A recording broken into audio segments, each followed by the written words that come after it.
G'day folks, it's the Maple Monkey here again with another gameplay video for you, and we're back on TTS, Tabletop Simulator with G.I. Joe Operation Cobra, and I wanted to revisit this game because I've been really enjoying it for one thing, but I have noticed as well people have been asking for some gameplay videos that are a little bit, I guess, tighter with focus on the rules and how the flow of the game goes. So I want to give a big thanks, a big shout out to Nelson and Dave, Andrew and Derek for joining us on the last few videos, and I hope you guys enjoyed getting to see some videos where you can sort of get the feel for the banter and the big experience that this game could bring if you're sort of playing around a table, on a table with friends, and having that sort of big experience. But if you're looking for how does the actual game flow and with a video that's a little bit quicker, hopefully this video will suit those needs sort of thing. So that's what we're here for today. So big thanks to those guys, and I'm sure we'll be back in action with some bigger gameplays and that sort of thing down the track if you enjoyed those. But if you're looking for something a little bit tighter, that's what we're looking at today. So let's have a quick look. I don't want to get too far into the weeds with going through a rules overview as such, even though I do want to show off the rules, but I think we're probably best served by just sort of going through and sort of seeing how it works as we go through the game. But let's just orient ourselves with the mission first. What are we trying to achieve here? I am going to be playing through mission 1 again, Jungle Secrets. So if you have watched our first playthrough, this will be the same mission, but I am going to be using a different play account, so hopefully that will show a slightly different thing. But if you have sort of not watched those videos before because you were looking for something a bit tighter, this hopefully will help you out.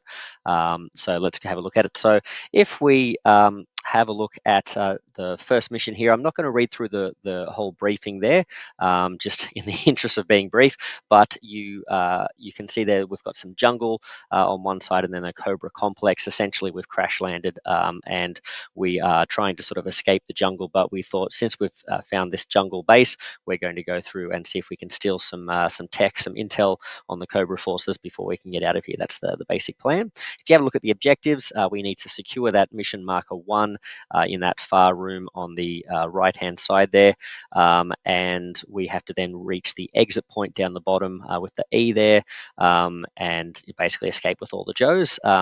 When we essentially end our activation on that space there, we can escape, so both of our characters need to do that. We will fail though if all of our Joes are wounded, or if one of our Joes is neutralized, or if we end up taking more than 20 turns, in which case we'll have also failed our objective of keeping this video brief. So hopefully we'll do a bit better than that. If you have a look there, the next section is on preparation. That is just a list of the different weapon fit outs that the Cobra troopers and officers will have. So you can have a look at those. We'll go through those weapons and stuff as we come across those bad guys. And you can see there are 2 mission markers labeled. So there is a mission marker 2 down in that bottom room there as well, and we'll have a look at that. All doors start the game closed except for door C, which will be open from the start. So I've marked that on the board, and we'll have a look at that in a second as well. Some timing events that are going to happen throughout the game. So as the rounds go on, once we hit round 5, the guards will be alerted, and so those 2 doors A and B will open. We are not able to open those through the regular interact action as with normal doors. So that will be something that we sort of, I guess, are racing to sort of get past those doors and maybe even back before the 5th rounds happen, but we'll have to see how that goes. The radio post calls for backup. Oh, sorry, we're looking at round 8 first. So round 8, the patrol returns. So if we're dawdling, then reinforcements will arrive at that point 1 you see there at the bottom of the jungle section, and that's where Major Blood and 2 Cobra officers will be waiting for us. You might be able to see them up in the top corner of the screen there. Major Blood is in sort of brown there, and the 2 Cobra troopers in the light blue. And then if we get to round 12, the radio post will call for backup, and we'll have a Viper deployed for each Joe. In this case, we're having 2 Joes in the mission, so 2 Vipers will show up at that reinforcement point as well. And that will happen if we haven't disabled that mission 2 objective. So it basically represents us having to go in and take out the radio system. if we're hoping to sort of stall the reinforcements coming in. And then round 20 means we have taken too long and we're completely surrounded. We've allowed Cobra to organize, and then we are in trouble. So after that, you can see some tiles are not recommend, but required for setting up the scenario. And then we have the rewards and consequences. So that will give us various experience points, and potentially in some missions, it might dictate which mission you do next and that sort of thing as well. So that is the mission. So if we have a look back up here on the main sort of table here, this is that mission 2 down here. So if we want to prevent those reinforcements coming in at round 12, I think it is, we would need to secure that objective. Otherwise, if we think we can just sort of take mission objective 1 and race out of here before it reaches round 12, that might also be an option. You can see here there's a space here. I've marked it with some little white lines here. This is going to be the open doorway that starts open. Otherwise, the doors are closed here. And I've marked the doors that we can open with green, and the doors that we are not able to open in red with their little bases there as well. We are also not really supposed to put out these troopers here. They're marked on the map for us to deploy, but you don't really deploy them until you open a door that sort of leads to their location, sort of thing. So these guys are not really supposed to be on the board, and they because they're not there, they don't activate either when it's time for the Cobra forces to activate. All right, let's go down and have a look. Like I said, I didn't want to go too far into the rules, but I think it's important for you guys to maybe understand a Joe turn, so what you can do on your turn. So if we have a look here, this section here about types of actions. A character's activation turn allows them to perform actions. Each action type can be performed once per activation. So that little list of bullet points there, you can only do one of those per turn. Generally, G.I. Joe characters can use heroic effort, though, to repeat any action once. So, and we'll get to what heroic effort is as well. In terms of being able to do your actions, Joes generally have a choice of, or they're able to do 2 actions in a turn. So we can move, we can attack, we can interact with things like objectives and things like that, or doors. We can rest, which is a way to heal or get your sort of get your stamina back. And then we also have special actions, which will be listed on special abilities and things like that. So let's have a quick little talk about the heroic effort as well. I think that's important to know for the Joe turn as well. So the characters will have a stat called heroic resolve, and essentially that gives you a threshold of how much stamina you can spend, which is called heroic effort. You can spend this heroic effort to move diagonally when you're doing a movement action. So your movement action gives you a certain amount of movement points, and normally you move orthogonally.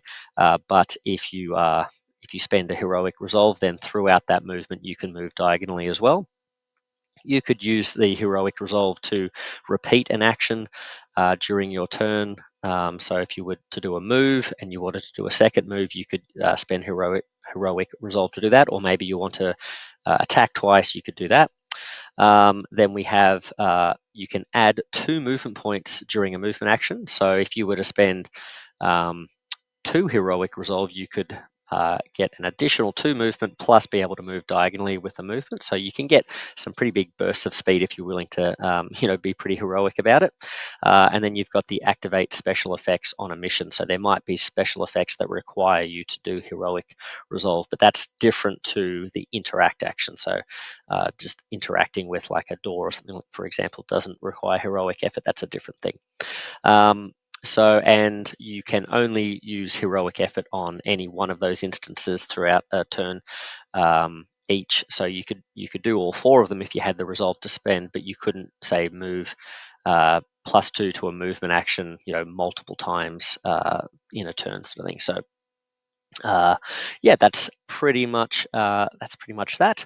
And the last thing I thought we'll do is just have a look at the stat lines of the characters, and we'll look at things like the weapons and things like that as we go through the turn. So let's have a look at the file cards for the Joes. I really like how they use the file cards here. So if you've not seen the game before, this is how they let you know what you can do with your character. So we're going to be using Duke and Scarlet as our team. You can see here Duke's got a health or I guess that's a health stat of 12. He can take 12 hits.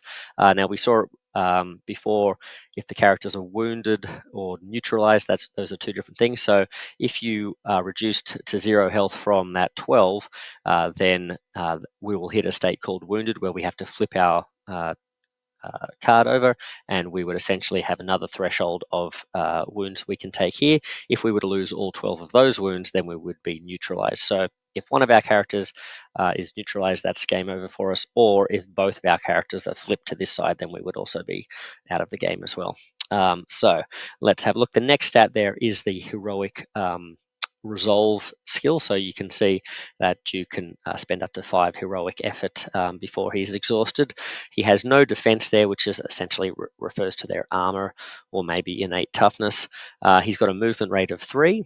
He has an aggression or aggro of 16, which is used usually for determining things like who the enemy are going to target if there's ties and things like that. It's a bit of a tiebreaker. Then he's got 3 stats there: muscle, stealth, and expertise. The colors underneath those refer to the dice that you would roll when doing skill checks based on those stats. So he'd roll a red and a green for a muscle test. He'd roll a blue and a yellow for a stealth test, and a green and a blue for an expertise.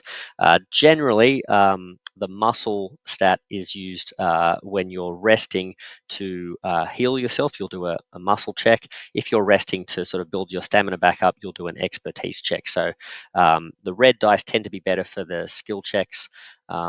So you can see that he's better at, I guess, healing than he is at recovering his stamina, I believe, if I'm reading that correctly. The other stat there is stealth, and we won't be using stealth a lot during this game, but if you were trying to sneak around the enemies and that sort of thing, that would be used for stealth checks. We are using the quick start rules, the quick play rules at the moment. The full rules have not been put out by OC Games. But yeah, so there's more to play with stealth. And if you've seen our second and maybe even the third video we've done, if you want to see a little bit more of the stealth stuff in action, you can check those out. But even that is not the full stealth rules, so that's just a little aside there. If we go down the card, you can see that there are 3 abilities there. The top ability is highlighted, and that is an ability we will only get to use if the Joes have the advantage for the turn. So that's something that happens at the beginning of each round, except the first. You flip a coin, essentially, with a Joe side and a Cobra side, and if the Joe side goes up, then all the Joe characters get that extra ability, whereas if the Cobra side flips up, then the Cobra file cards will tell you what abilities they gain as well. Underneath that, we have our basic abilities, and we have those as long as we are not wounded. So we've got frontline leadership, which has that little symbol next to it, which indicates that's a special action. So that's something that we would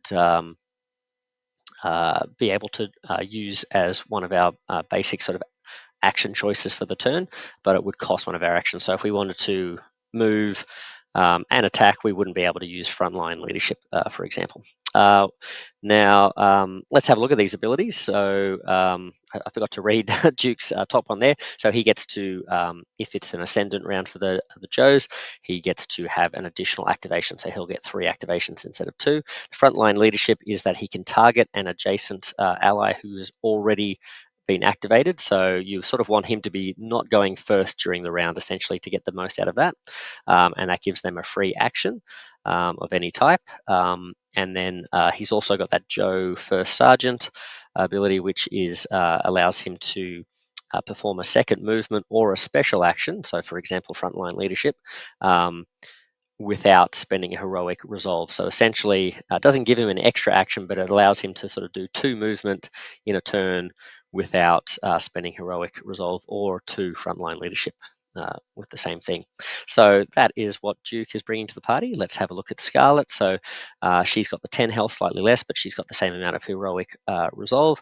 She does have some defense, so she's wearing some light armor there. So that will give her access to one of these light gray, sort of like a bluish gray. You got the I guess I would call these grey colors here. So these are for things like cover, whereas these are the innate defense dice. So this is she gets one of these when she's rolling, when the enemy are rolling against her. She's got a movement of 4, so she's a little bit faster there. She's got a lower aggro, so in general she may get targeted less. she has a muscle skill there of the blue and the green. She's got stealth with 2 greens and an expertise of red and green. She has her ability there, her G.I. Joe advantage ability there is an instant ability, which is a little squiggly symbol there. So when we roll for advantage, if that comes up Joe's side, then she does this immediately. She can't do this at later points during the turn. So it essentially lets her discard 2 tokens, either damage or heroic effort. So essentially it allows her to heal or get her stamina back. She's nimble, so adding to the 4 movement, she can also always move diagonally without using heroic resolve, so pretty speedy. And she's a brawler agent, so once per round after neutralizing, that means taking them out, an enemy with a melee weapon, you gain a free attack or movement action that must be performed immediately. And she has close defense, so if she is adjacent to an enemy that's attacking her, she can reduce damage dealt by the enemy by 1. So that is pretty good. So yeah, let's have a look at the state here. So we can see all these guys really aren't here at the moment. So what we're dealing with is just this outside area. We've got 2 Cobra troopers who are guarding the base, and we are sort of sneaking through the bushes, and it's time to take them out. So what we'll do is we will increase this track or this counter here to show that it's round 1. We do have this handy dandy dial here, but I figured this is a bit easier for you guys to see through this playthrough. We're not going to flip this coin here, which would tell us whether it's Joe advantage or not, because it's the first round. So that's generally a rule in the game, is you don't do that in the first turn. So we just basically get to activate. I should say that when we're activating, when it's a Joe turn, essentially, we get to choose whether we want to activate 1 Joe or 2. Then we have to activate Cobra troopers that are available. Then we go back to another 1 or 2 Joes, and then we go back to Cobra, and so on and so on. And if we run out of Joes to activate, then we basically just keep going through all the available Cobra forces. So in this case, we've only got the Cobra troopers, so we don't have to worry too much about that at this stage. So the name of the game, I think, is to get as close to this door as possible and hopefully take out these troops as well. So I think we might start with Scarlet. She's up here in the orange. I should point out as well, if you download this mod from the Gamefound page, OC Games has got a sort of preview page for this game, G.I. Joe Operation Cobra. If you go there on the latest update, I think it's the 4th one, they have a link to Steam, and you can subscribe to this tabletop simulator mod, but it is set up with grey troopers. So I've gone through and colorized these just to make it a bit easier for us to sort of identify what's going on. All right, well, let's get into it. So Scarlet has a movement rate of 4, if we just show that again.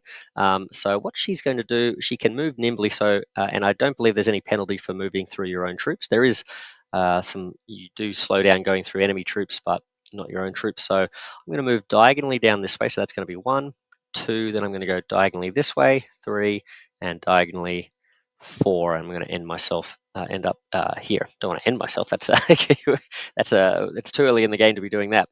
Now we have. Just wanted to also point out the terrain around here. This yellow stuff is light cover, difficult terrain essentially. So it slows you down a little bit and gives you a little bit of cover if the enemy are firing through it. This orange terrain here sort of represents difficult ground that isn't sort of built up, so it might be like marshy ground or something like that. So it doesn't block any line of sight or provide cover, but it does slow you down. These red lines here represent hard points like walls and things like that that the enemy can shelter behind, and they provide heavy cover. And also slow you down, whereas these black lines here are sort of impassable. So yeah, you can't sort of shoot through those and that sort of thing. So yes, let's have a look. We've moved down here. So that's our first activation. Remember, we don't have the ascendancy because we haven't flipped the coin yet. So we've got one more action with Scarlet. So I think what we will do is attack. Now, if we come down here, we've got 2 weapons. So we've got the precision marksman rifle, and we've got the ninja claws. Ninja claws, you'll see, has a little melee symbol there and a range of 0. So that's a melee weapon. We will attack with that, because then hopefully we can maybe take advantage of the brawler agent ability as well.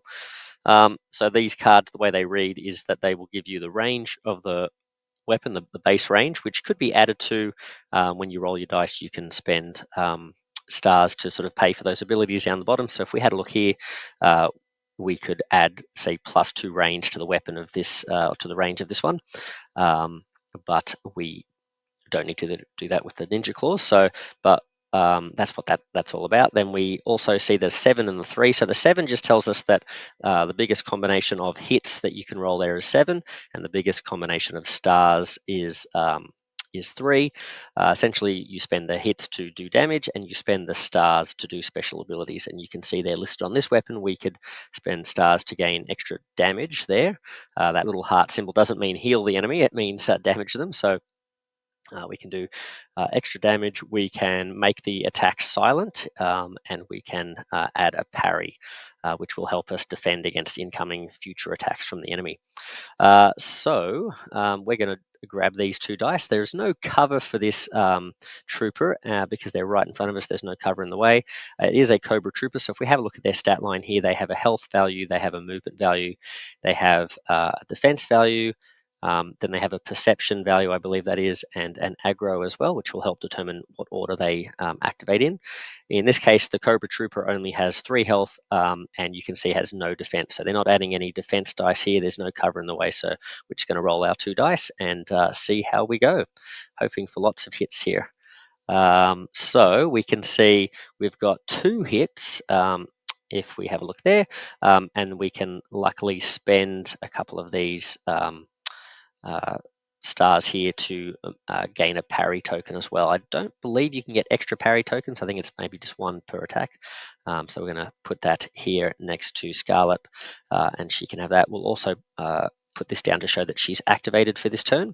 And luckily, that has taken 1 Cobra Trooper out of the game. So pretty successful. Good job, Scarlet. All right, what can Duke do in return? Now, Duke could choose to go now, or we could let this Cobra Trooper go. So we could activate just 1 Joe and then let the Cobra Trooper go. Maybe we want the Trooper to sort of move into range to be closer for Duke or whatever it might be. That could be a potential option for us. But in this case, I think we're going to try and neutralize this Cobra Trooper before anything more can happen. One thing I should point out with the Cobra Troopers is they do not have, not just Cobra Troopers, but the bad guys essentially, they do not have a wounded side and a neutralized state. They just basically go straight from being alive to neutralized. So that's just something to point out. So Duke, I think he's going to move. Let's see what we can do with him. He's got movement 3, so if we move 1, 2, 3, we can move ourselves here without spending any heroic effort, and we would also be adjacent to Scarlet, and that's going to let us essentially, we could either open fire at this guy ourselves with a pretty long range though, and our weapon here only has a base range of 2, the Pulverizer SMG. So I think what we're going to do is we're going to encourage Scarlet to take up her marksman rifle. So we'll say frontline leadership is our activation for the second one. And we'll say, hey, Scarlet, we think you should open fire at this guy. We could also, she could decide, if she's got that extra free action, she could run if she wanted to. But since we've only got the 1 action here, I think we should try and take him out with the rifle. So we've got a blue and a green. So that's not quite the combo that a red and a green would be, but we'll see how we go. All right, so we are going to roll our dice. There's no cover here. You can, if we zoom in a little bit, there's no cover in between. This way, if we were firing, this way through this window here, he'd have quite a bit of heavy cover, but that's not the case. So, all right, let's zoom back in on the dice and see how we go.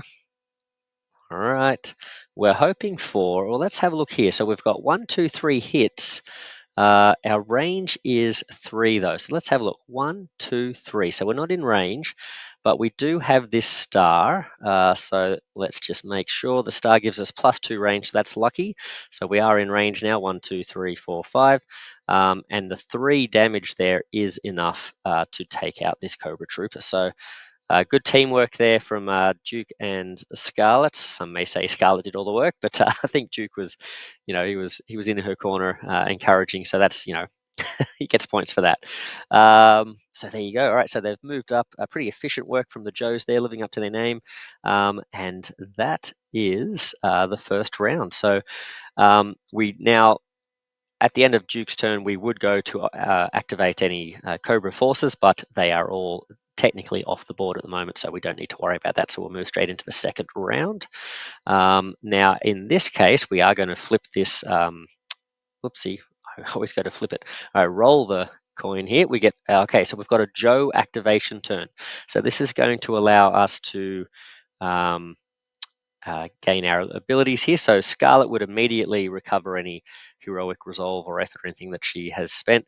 And it might have actually been a good idea for us to move a bit closer or do something a little bit more heroic in that round, since we would have got a free return of that, but it's not to be at the moment. So, but interestingly, Duke does have now 3 actions as well. So that's an interesting point. So let's zoom in a little bit and see what we can do. So I'm thinking Scarlet will activate again first, just so that Duke can hopefully sort of help her out as well. She might move 1, 2, 3. Now, one thing you can do, you are allowed to interrupt your movement action with an interact action. So we can move down here 1, 2, 3. We can open this door, and in this game, if you open a door, you don't just open it, but you absolutely blow it to smithereens, or you kick it down with such force that it flies across the room, and essentially you cannot close them again, so it stays open. So she has absolutely obliterated that door, but now she's got one more movement point, and I think I'm thinking that she might move herself here. And I've just realized, I think I've put these guys in the wrong spot. So sorry, guys. I think these 2 are supposed to be here. All right, so there we go. We've got our Vipers. Now this guy's facing the wrong way, so I think he needs to turn around because he's like very surprised at that door being absolutely blown away. And so Scarlet now, she's moved back here. That's because with the way line of sight works, essentially, if you can draw line of sight from a one corner essentially to another, like you can essentially sort of fire around the corner here. So we can basically sort of duck our head around here and fire into this room. So I'm thinking that she might, let's see, 1, 2, 3, 4, 5, or 1, 2, 3, 4, 5. Yeah, I think they're both about the same distance away in theory. So we might go for maybe this guy here. I think we'll fire through and hit him because I think he's got better line of sight to us. So that's who we'll target. So we've got an extra, well, not an extra action. We've got 1 action with Scarlet left. And she is not going to throw her ninja claws across the room there. She is going to... she will attack with the sniper rifle. Now, the sniper rifle, it's a good weapon. We're what did we say? We're about 5 away here, so we're about the same distance away that we were before. So we're going to need to roll at least one of those star symbols. But if we have a look up here at the Viper, you can see that they don't have any defense, but they do have much higher health there. So they've got 6 health. So we want to really do as much damage here as we can. So let's hope that happens. All right, so see what we get. Oh, now, okay. We've got 1, 2, 3, 4, 5 hits there. That's pretty good. Unfortunately, we've only rolled 1 star. Now, I think the good news is, yeah, +2. So let's have a look. 1, 2, 3, 4, 5. Yes, we've got the range, but we had to spend that star on range, so we couldn't spend it for that extra bit of damage. So this trooper is going to essentially receive 5 damage here. So we've got a 3 token and a couple of 1s. All right, so that's done. I would have really liked to have taken him out with that 1 attack there, but not to be. So Duke is going to move up. So I think what we'll do with Duke is he's going to move up in support, 1, 2, 3.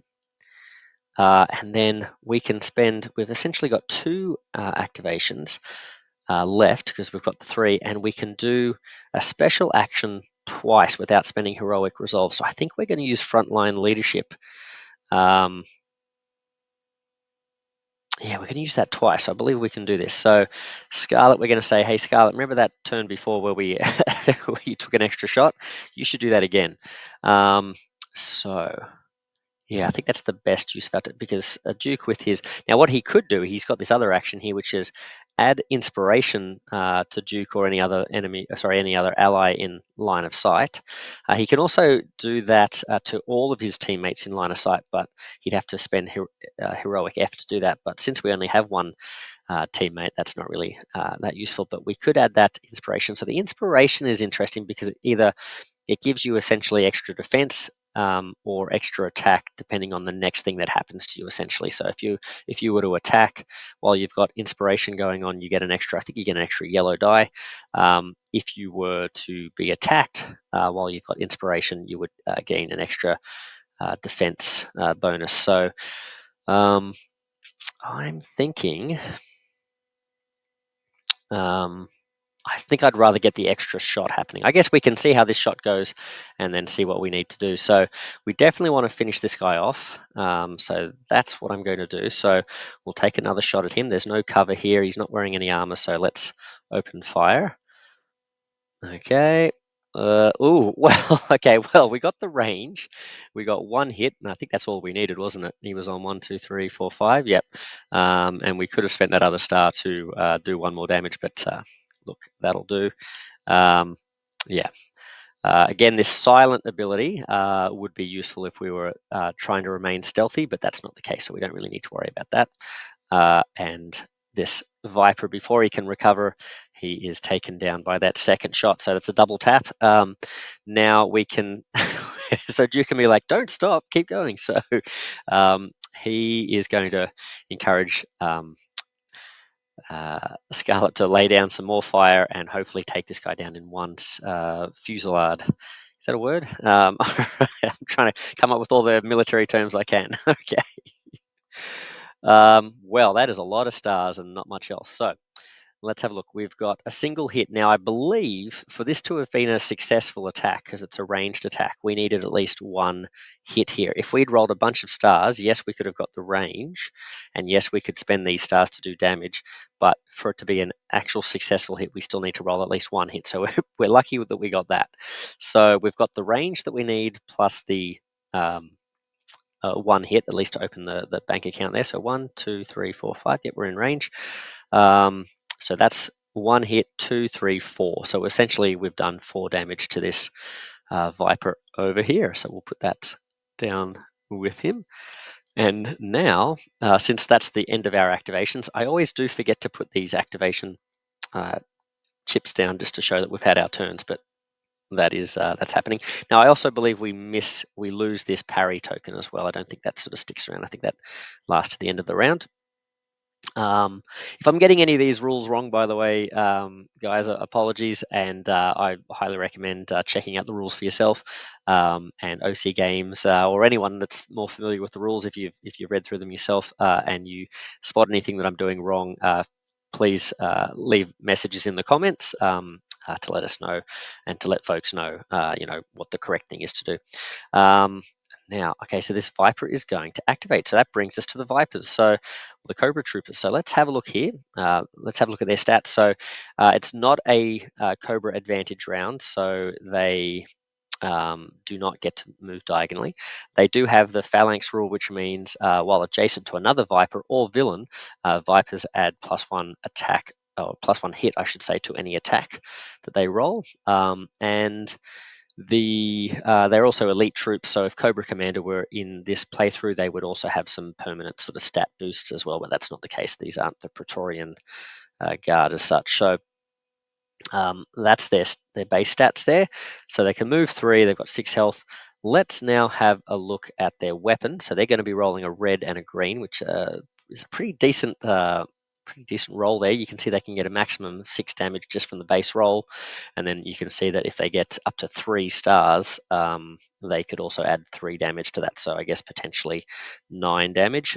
They can also spend the stars on range, and that little symbol in the middle there is an explosion symbol, but I'm assuming what that that either means there's maybe like an underslung grenade launcher sort of underneath the weapon, or maybe sort of represents like a tight burst of fire, like a rapid fire type of effect there. But yeah, and they've got a range of 3, so that's what's coming our way. When the enemy activate with these cards, they go down the line there, so they must spend stars on range first if they need to spend it on range. Then they will spend uh, a star to sort of make that a burst of fire, and then only if they've got more stars to spend will they start inflicting extra damage. Um, so, right, and I believe that they won't spend the star to make it a burst damage if there's no one around, so they're not going to try and do a burst damage on a single character by themselves, sort of thing. All right, so this trooper, now what we do is we'll shuffle this up. Oh, no, that's flipping. Shuffle. Here we go.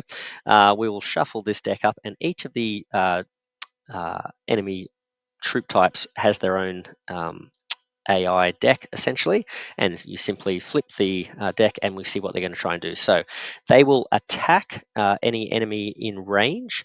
It's the first action there, and the second action is that they are going to move and try and seek cover. So this Viper, luckily for us, even though we, being stationed behind the wall here, we can sort of peek out and take some shots around the corner here, but positioned where this Viper is, it cannot see Scarlet there. So in that case, it cannot perform this activation here. It cannot do that. So it is now going to do this second activation. So it's going to move. Let's have a look here. It's going to go. It wants to get to the best cover. So I think the best cover in terms of this this Viper is probably going to be 1, 2, and maybe we'll move that out of the way. 3, trying to sort of hug cover, get over to this spot here. If they do not move diagonally, unless they've got that special ability going on. So that is that. We'll just move these back here for the moment. Yes, so we're a little bit lucky there. We're okay. Yes. Okay, that's all that's happened for the bad guy. So we got lucky. So in that case, we're on to round 3. So round 3, we'll flip the. Now it's already round 3, and we haven't even got in the building yet. So maybe we need to speed ourselves up a little bit here. Well, let's flip this and see if the Joes are still in the advantage. Okay. Oh no, it's not. Now it's the Cobra forces are having the advantage. Now that doesn't mean they get to go first. It just means that they will have their additional abilities and we will not. So unfortunately, I really wish. Duke was able to get his third activation here so he can get a move on, but that's not going to happen. All right, so we might move with Scarlet first. So we'll go 1. Well, actually, no, we can go 1 through the door, 2, 3, 4. We'll move ourselves here, I think, and then we will do a close combat attack. And yeah, let's do that. You know what I think I forgot as well? Apologies, guys. I think I forgot in that very first round of the game, she took out. I can't remember whether I did that or not, but maybe I did. I think she took out that trooper and then got that free brawler attack, so she was able to shoot again. Did she? Is that what she did? I can't remember. But either way, now if I mess up, sorry, if I do take out this this trooper here, what I'm hoping is I can sort of like use that to propel me a bit further forward into the complex. So let's have a look. Is it a free attack or is it a free action? Let's have a look here. Let me remind myself. They get a free attack or movement. Yeah, that's what I'm looking for. So I want to take this guy out and then use Brawler Agent to keep going. So again, no defense here. So we're just rolling these 2 dice and we'll see what happens. Okay. All right, we've got, wow, 1, 2, 3, 4, 5 hits. Well, he's definitely gone. All right, so away he goes. We can spend that to get ourselves a parry token back, though, can't we? So there we go. And so we will use our Brawler Agent ability now. Here's the thing. We could stick around so that Duke can come in and sort of inspire us again, but there's no one really for him to inspire us to attack or anything like that. So I think we may as well just move. So let's do it. We're going to go 1, 2, 3, 4. Now, do we want to spend some heroic resolve to get to the door? I think we do. So I'm going to add 2 movement to my movement there and spend a heroic resolve to do that. Oh, now, did I already spend heroic resolve with her? I can't remember. What's this hanging around for? Is that from a previous game, or did she spend some? She must have spent some. Let's say she has. She spent 2. All right. I can't really remember. Apologies. Okay. So she has had her turn. That's very good. We will clean this up a little bit and Duke. Yes, we may as well have Duke activate because again, there's no one for the Cobra forces to activate at this stage. So there's no point sort of trying to draw them out or anything like that. So he's simply going to move 1. Now, I think we're going to use some heroic resolve for him to sort of get into the action here. So let's do heroic resolve with him. That's going to allow him to move diagonally. So he's gone 1, 2, 3. Now, is he going to keep going? Well, let's see. We don't have the ascendancy, but he could do a second movement without spending. Yeah, so I don't think I'm gonna. Am I gonna add +2 to the movement? I don't know. Let's have a look. So he's gonna go. I guess. Was he here? No, he was here. 1, 2, 3. You know what? Let's do it. Let's add some more movement here. So 1, 2, and then he's going to spend 1, 2, 3 movement as his second action. So he's moved twice, but one of his movement was a big run, and he had some diagonal routes that he was running. So, okay, that's pretty good. Now, oh, actually, interesting line of sight. I could give Scarlet some inspiration. No, maybe I can do that in the next round. Yeah. All right. Let's see how we go. All right. Well, there you go. That was a very quick. Well, it should have been a quick round 3, but I sort of talked my way through it a bit slowly, didn't I? Round 4. Now we have to remember at the end of round 5, these doors will open up. So we really want to get cracking on this mission here, if we can. All right. Well, let's find out what's happening. We'll flip the coin. Oh, we got that's a head. So that's pretty good. That's what we need, actually. That's good. All right, so Scarlet, she's going to open this door. Now, what's the play? I think. Do we run in, grab the objective, and get the heck out of here? Let's just have a quick little look down here again at the movement rules here. Interact actions. To take a token or mission marker, character must be adjacent. Okay, so we don't need to stand on it. We need to be adjacent. I'll just make that a bit. You could probably read it better this way, I think. To open a closed door must be adjacent and spend an interact action. That's right. Once opened, interactions can be performed during a movement. Character can spend part of their movement for an interaction and continue. You can actually spend. Right. Oh, that's interesting. I wonder if I did that before. Because it says here you can spend part of their movement points for the interaction. And I don't know that I did that. I think I sort of I think I had an extra movement point to go back. So I think what I should do is probably put Scarlet as having an extra one there. Although we did have that, I think we had that effort thing come back up again, didn't we? Well, in fact, she can lose a couple now, can't she? Yeah, let's just lose a couple. All right. So she's able to do that. Yeah, okay. So she's opened the door for 1 action. I guess this could be, does that count as, so if we're saying we're doing a movement action, we spent 1 movement point to open the door, then let's go 2, 3, 4 to grab this objective. So we've grabbed the intel. Okay. Now, that's 4. if we spend heroic effort again,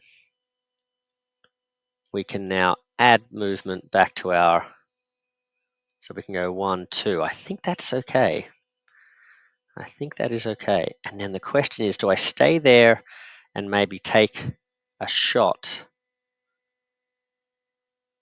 Oh, I don't know, because what I'm not sure is if, yes, we did the interact. Oh, did we actually do too many interactions there in that turn? Because it's still its own separate thing, isn't it? I wonder let's have a look at that again. Let's check this out. So interact is a type of action. Interactions can be performed during a movement action. Characters can spend part of their movement points for an interaction and continue moving with the remaining. So does that mean it's, in that case, no longer an interaction? I don't know. So OC Games, sorry, as in, okay, so because we're spending a movement point to do the interaction, does that no longer mean it's its own sort of separate action, and so we can sort of include it within the movement action, therefore giving us another action? I'm not sure. I'm not sure about that. Yeah, because what I would like to do is, if that was all just one big action, if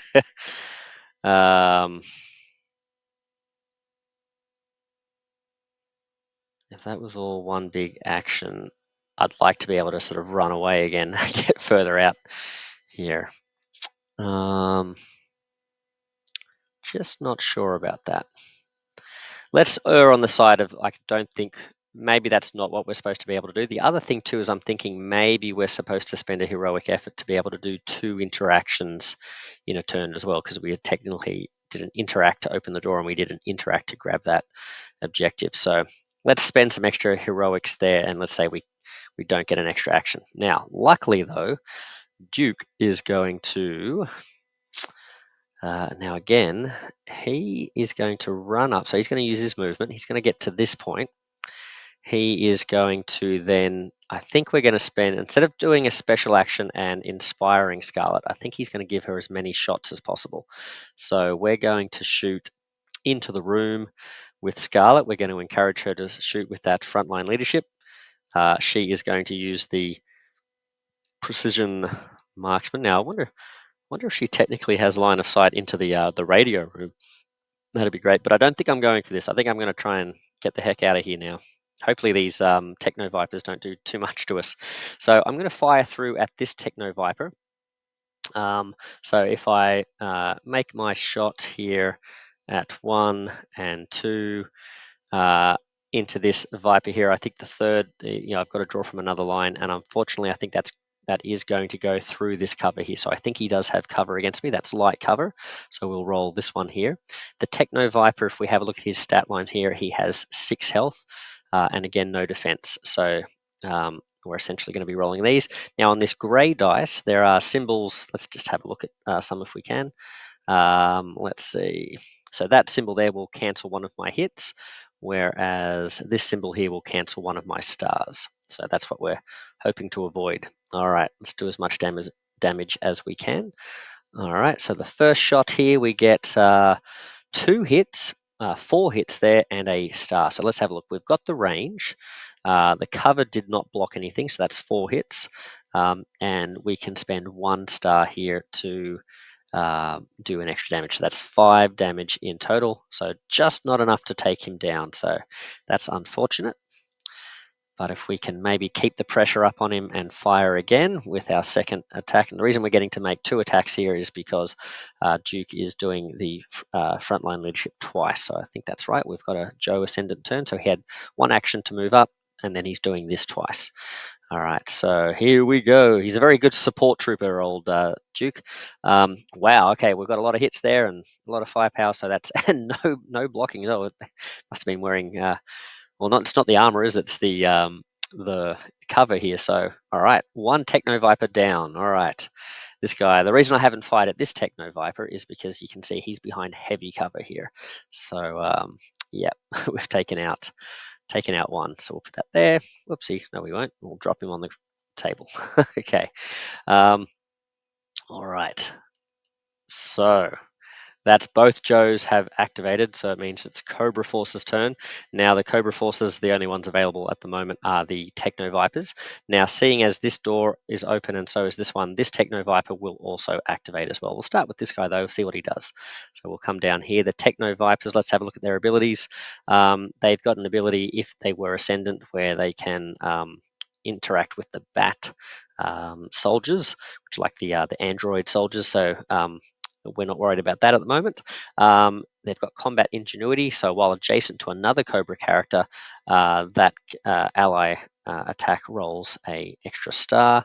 We don't have to worry about that. Also, if the Techno Viper ends their turn adjacent to a Cobra villain, the Techno Viper gains an inspiration token. Again, don't have to worry about that at the moment, although these guys could actually link up, couldn't they? So we've got to pay attention to that. They're also combat engineers, so all bats within 5 spaces get some abilities as well. You don't have to worry about that. Now they've got 2 weapons here. They've got a very short range plasma pistol, but can deal a lot of damage and pierces defense there as well. And you can see they've got a power claw as well. So that is a close combat range weapon. They will only use that if they are basically adjacent. But you can see it's got the ability to lock onto us there and restrain us. So that's not great either. All right, so he's rolling 2. Well, hold on, he's not rolling anything at the moment. We've got to find out what he does. So let's flip this over, see what they do. All right, so, oh, wow, there's a lot of stuff going on here. So they're going to attack the closest person in range.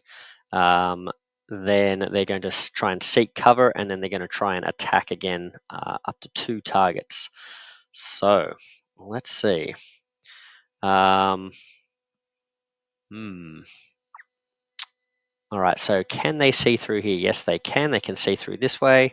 It doesn't look like there's any cover there. I think they can sort of get through they can, yeah, I think that's okay. I think she's standing right in the open there. So, all right. In that case, we are going to roll 2 green dice. Luckily, Scarlet does have some armor, so she's going to get to roll this light one here. There's no cover, and she doesn't get that close defense because he is not adjacent to her. So let's roll these ones together and see what happens. All right, duck out of the way. All right, well, we've blocked 1 hit. So there's only 1 hit coming through, and there's only 1 star. So I think the range is going to be an issue for him. So he's only got a range of 1 and then +1. So yeah, not within range. So we lucked out there. Now the next thing he's going to try and do is get to cover. Now the cover is probably the best it's going to get there, I guess. He's already got heavy cover, but he's probably going to want to get to better range. So I think what he's going to do is maybe move to here.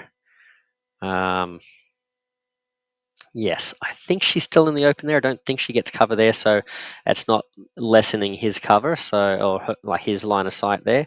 So I think that's okay. Then he's going to try and shoot twice. All right, so we're essentially going to roll the same thing again. Well, not shoot twice. Sorry, he's going to try and attack 2 targets. There is only 1 possible target for him to hit, though, so I think he only attacks once. I could be getting that wrong, but let's have a look. So let's roll the dice and see what happens.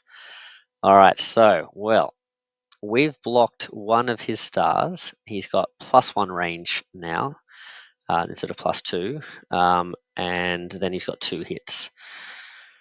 So he is 1 away, 2 away. So he essentially has a range of 1. He gets +1 range, so he's got range 2. So he does hit. He's going to hit us for 1, 2. Yeah, I think that's it. He's going to hit Scarlet for 2. So Scarlet takes 2 damage there. All right, that's 2.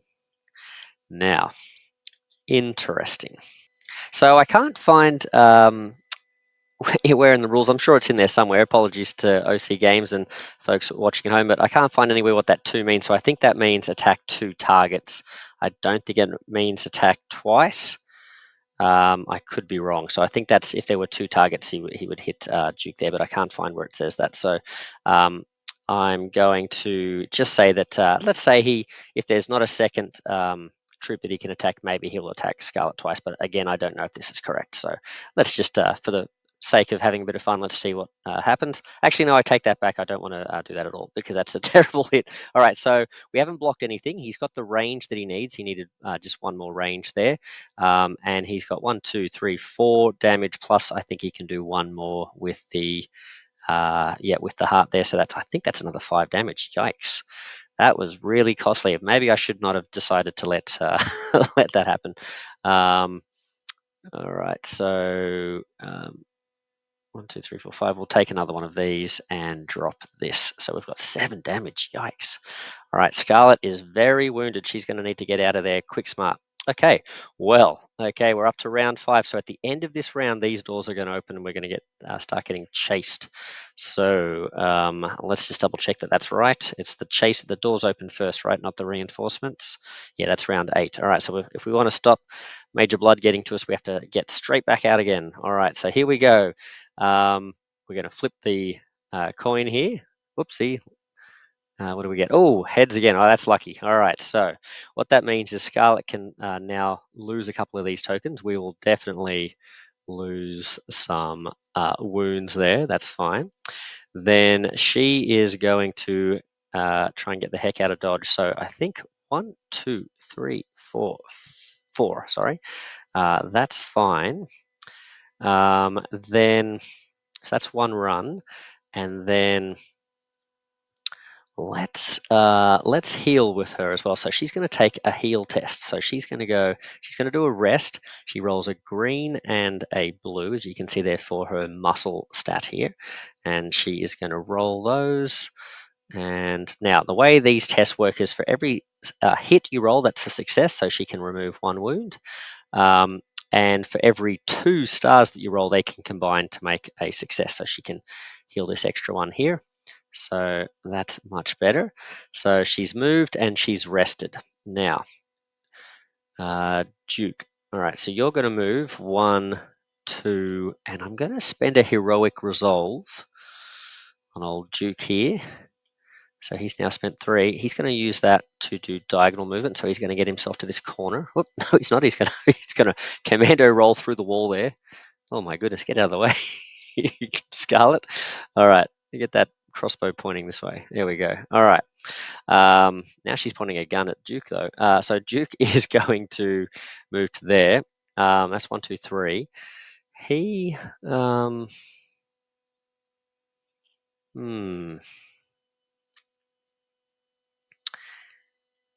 he is now going to get Scarlet to, he's going to inspire her to do something because she's already activated. So he's going to inspire her to move again.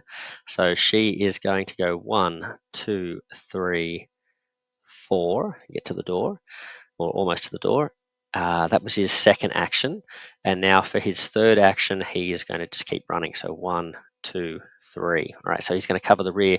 And hopefully, if these guys come out and take some shots, then Duke will be in line to take the hits first. All right. Now, luckily, there's no one active. Oh, sorry. No, my apologies. There is absolutely some people activating. And I also forgot, didn't I, that this Techno Viper was supposed to activate in the last round as well. So before we get the heck out of dodge there, let's let this Techno Viper do some work. So he's going to, now what he's going to do is he's going to move to the nearest ally. That's what that symbol there is. So he is going to have a movement of 3. So he's going to move 1, 2, 3. He's now adjacent to this this soldier here. He is going to attempt to heal any allies within a range of 2 with a red dice for that test. This Viper has not been damaged though, so that's not going to happen. If there was no one in range, he would try and heal himself, but that's also not going to happen. Then he is going to inspire himself. So you can see there's not a double silhouette there, not a double figure. So that means he's going to inspire himself. So he gains an inspiration token, which is one of these here. So now the next time he attacks or is attacked, whichever happens first, he is going to have a little bit of an advantage. All right, so that was his previous round. Now we're going to go again. So we'll use this guy first. He's going to start chasing us. Now hold on a second. Yeah, these guys start chasing us before these doors open. That's right.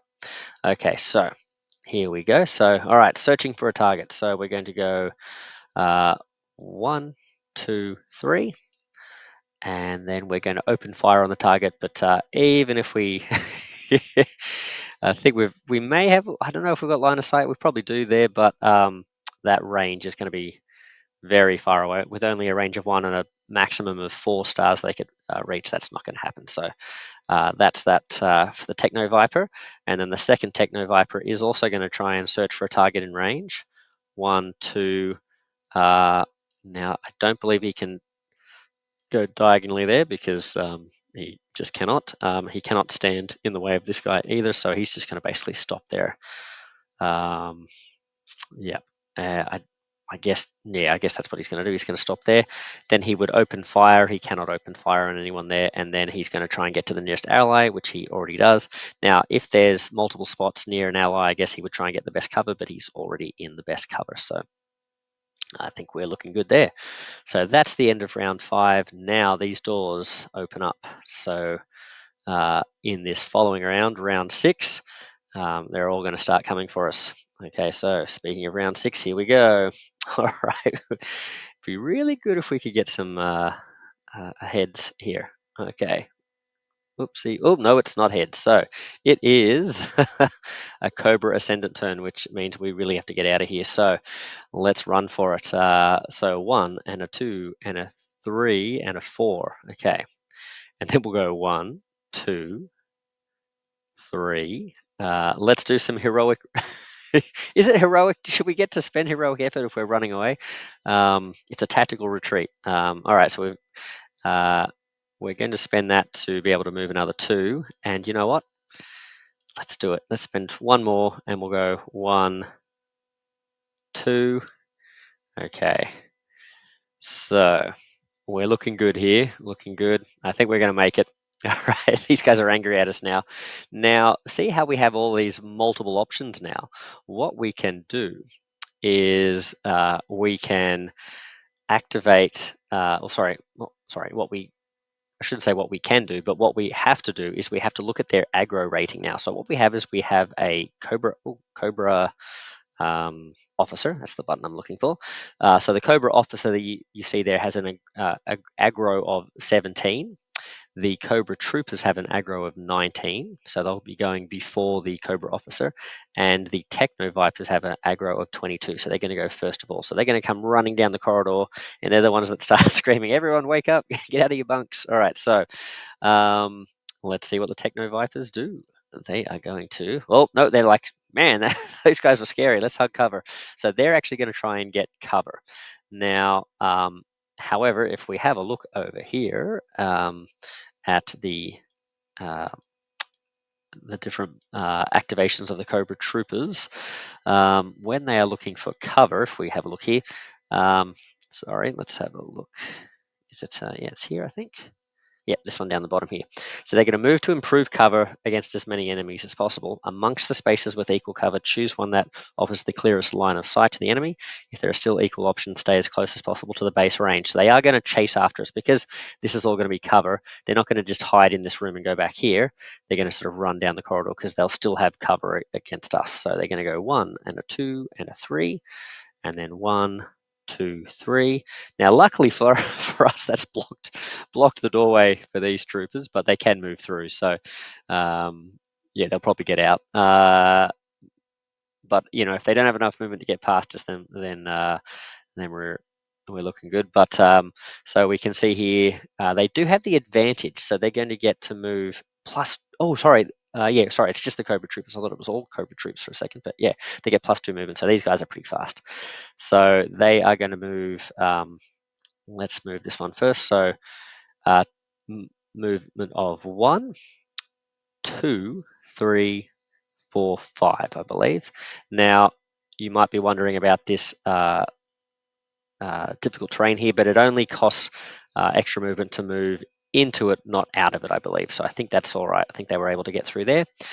So again, 1, 2, 3, 4, 5. Yep, that extra movement just allowed them to get out of the room there without being blocked. And now the Cobra officer. Oh, I don't know what I'm doing. I just moved them for some reason without checking to see what they actually did. I just was assuming they were going to come for us. All right. Apologies. And I realize I didn't do all of these things too. I'm getting ahead of myself. I'm so excited. All right. So the first thing this Cobra Viper did was the Techno Viper did was he ran down the corridor looking for cover. Then he tried to heal any teammates. That doesn't happen. And then he disoriented, I guess. Oh no, I guess he was looking for disoriented Cobra troops and he was healing them. Or maybe he was disorienting Joe troops, I think that is. But there was no one to disorient because we're not in line of sight. So we're all good there. Um, okay, that was the first trooper, and then the second trooper. What did the second trooper do? So the second trooper, I guess, did what we did, which was he was running to get into melee range as close as possible. Then he would have attacked, and then he would have done that disorient ability against a target in range. Um, Yep.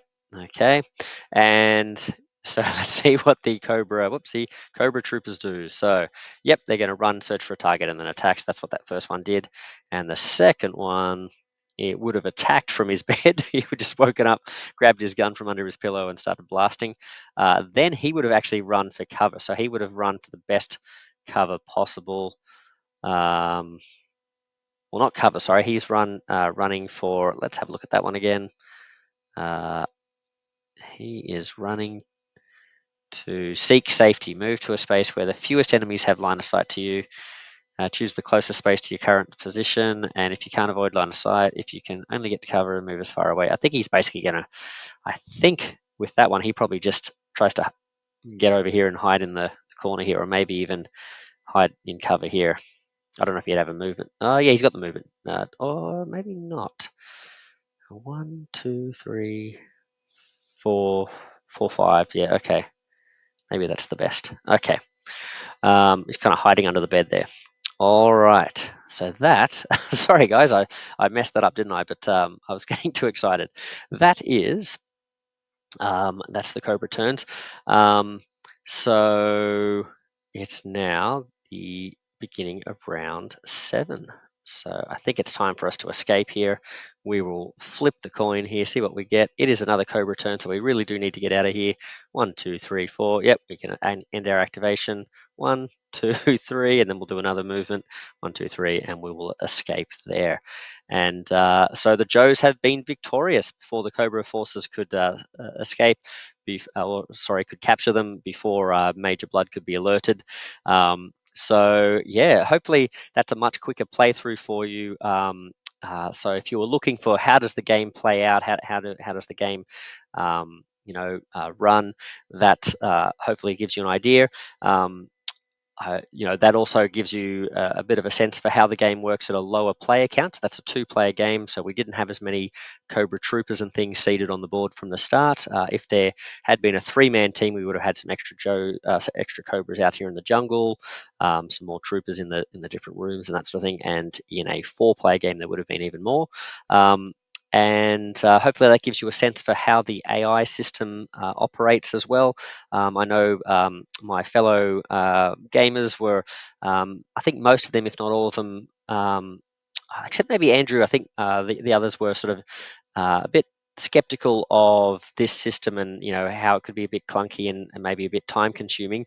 I personally enjoy it. I will say though that as you can see, I did sort of forget to use the cards for a couple of times there, and got myself a bit sort of muddled up there. So that's even coming from someone who I really enjoy this system, I guess that's just something to be aware of. But I personally don't think it takes that long. I don't think it's an onerous thing. I don't see myself like if this is my experience playing through it as a solo game, I would be spending even less brain power because I don't have to talk through all my moves and that sort of thing.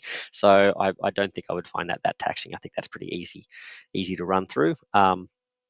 And especially if you sort of got your head around these sort of special actions down here, like the disorient and stuff, once you sort of look those up a bit more properly in the books, that's probably a little bit easier to manage. Apologies for folks who maybe were looking for a bit of a tougher challenge there. We didn't really see the characters or anything come into play during this one. and the Joes escaped pretty relatively unscathed. Although Scarlet was a bit banged up there at the end. But bear in mind this is, I guess, supposed to be a bit of an easier playthrough. It is mission 1, so it's just, I guess, supposed to sort of ease you into the game as well. And bear in mind, I may have made mistakes there that might have contributed to my victory. And I think we got pretty lucky with some of our dice rolls and the enemy dice rolls in particular as well. So yeah, and the other thing too is we may have snatched that mission objective a bit quicker than we were actually allowed to, if we sort of if we weren't following the real rules there, with how they interact in the opening doors and being able to do multiple interacts and all that sort of stuff on the turn. So I'm not sure if I played through all of that correctly, but that's just something to bear in mind as well. So yeah, for all those folks who have been looking for a playthrough that just sort of gets to the meat of the game and shows you how it plays, sort of thing. Hopefully this was useful for you, and hopefully still enjoyable though. Hopefully I sort of made it fun for you. But yeah, feel free to leave any comments in uh, the comment section of the video. If you have any points that you noticed that I got wrong, to point out for folks. If you have any questions, I think OC Games do watch these videos as well, so if you have questions for them, feel free to leave comments there. But probably more useful would be to leave comments for them on their Gamefound preview page. Hopefully we'll get more information about when this is coming out soon. I know there's lots and lots of folks clamoring every time I see a Facebook post or like an Instagram post or something like that. There's lots of comments saying, "When's it coming out already?" sort of thing. So I think folks are very excited for the game and very eager to see more information and that sort of thing as well. So yeah, let the folks at OC Games know what you're thinking and what you want out of this game and that sort of thing as well. And yeah, I bet there's lots of characters that folks would like to see, and lots of weapons and that sort of thing. So yeah, looking forward to seeing all the Kickstarter, well, not Kickstarter, but the Gamefound goodness that comes with these things. So I'm hoping there's lots of playable Joes and lots of playable. Not playable, but well, actually, it would be good if they were playable too. But lots of different villains to spice up the different missions. Lots of Vipers. I'm really looking forward to seeing lots of different types of Vipers. So, like the Alley Vipers and the Techno Vipers and the Frag Vipers and the Night Vipers and who else were there? There were so many different Vipers, but yeah, so there's a lot of playground there. They could have a whole, maybe like an expansion just like full of all the different types of Vipers or something like that. That'd be great. So yeah, hope that was fun. And yeah, next time we get back to the table, I think we'll be probably doing maybe a G.I. Joe United homebrew battle. So the Marvel United stuff I've been working on for G.I. Joe, I'm hoping to show that off soon as well. So yeah, looking forward to that. All right, well, thank you very much, guys. And to all the folks in the G.I. Joe Operation Cobra community, happy gaming. Don't forget to check out that Gamefound preview page where the links are there to the tabletop simulator mod. Check that out. If there are any other types of videos you'd like to see, if there's any sort of content you want to see around this game, let me know. Now, because we've done our sort of big playthroughs, we've done our sort of shorter playthroughs with just to focus on the rules and that sort of thing. What else would you like to see? What sort of chats or topics and things would you like to see there too? So yeah, lots of stuff to talk about. So with that, I'll leave you guys, and we'll have a good one, and we'll catch you on the next one. See you guys. Maple Monkey out.